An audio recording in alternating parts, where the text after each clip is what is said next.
For this segment, I'm going to tell you why Amazon's HQ announcement was a complete PR stunt. And even if it was, I'm going to tell you where they should build it. I'm Adam. I'm Matt. And this is Random Talkers.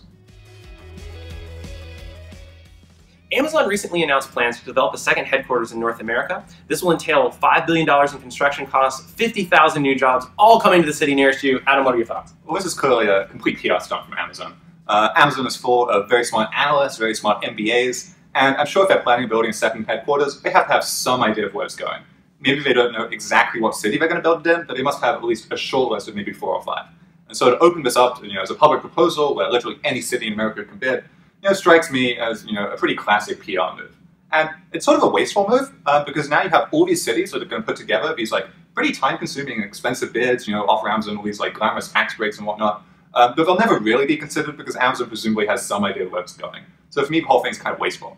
And when you look at it big picture, I think the only people who really win in this scenario are Amazon, which gets obviously all this publicity, and 2, all the clickbait think pieces, doing their data-driven takes on, here's where Amazon should put their headquarters. Yeah, absolutely. I thought it was very odd that Amazon was so happy to develop a second headquarters, given the fact that if you look at Bay Area tech companies, they kind of all claw and scratch to stay in this location, mostly so that they have, one, access to talent, but second, being able to have this nice, cohesive organization and communication can kind of flow freely from organization to organization. And so the fact that Amazon was so, again, happy to give that up and go to another location was surprising to me. Digging into this a bit, I think it's because Amazon has a somewhat contentious relationship with the city of Seattle right now. There are people on the city council for Seattle who are not big fans of Amazon, and there's even been a proposed tax that would basically only affect Amazon and Boeing in the Seattle area. So I think for these reasons, Seattle is really in a bad spot, and Amazon's just trying to exert pressure backwards on them to say, hey, give us more. Yeah, in some ways it seems like a pretty classic leverage play with Amazon versus the city.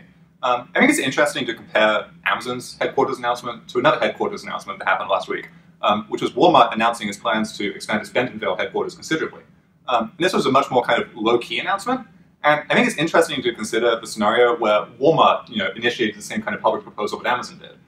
Because I think generally that would have been met with a much more negative reaction, whereby people would be complaining about, Amazon's attempts, or Walmart's attempts, to effectively extort, tax breaks from different cities. But I think Amazon, for right now, kind of still holds its status as sort of this innovative tech company, but it's allowed to get away with things that, kind of a small-town USA job-killing label at Walmart, wouldn't necessarily be able to do. And kind of going back to the choice of cities, I think there's a really big potential here for something called the winner's curse, which is because Amazon's proposal is effectively starting a first price auction, whereby cities are going to bid, and Amazon is going to take a top bid, and the city that wins is going to be charged whatever they proposed in their original bid.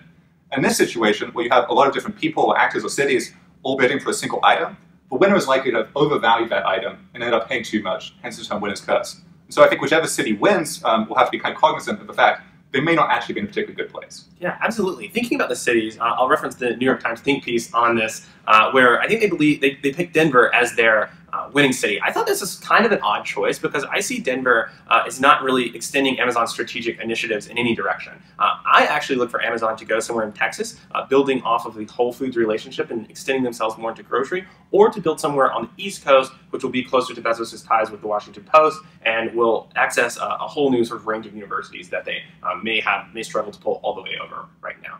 Right. I didn't think the Denver choice made too much sense either. I think if Amazon was kind of a truly disruptive company, they would consider actually putting their new headquarters on Mars to coincide with the Elon Musk human colony, which should be arriving any day now. Yeah, very short-sighted of Amazon to only consider North America. This has been Random Talkers. Thanks for watching.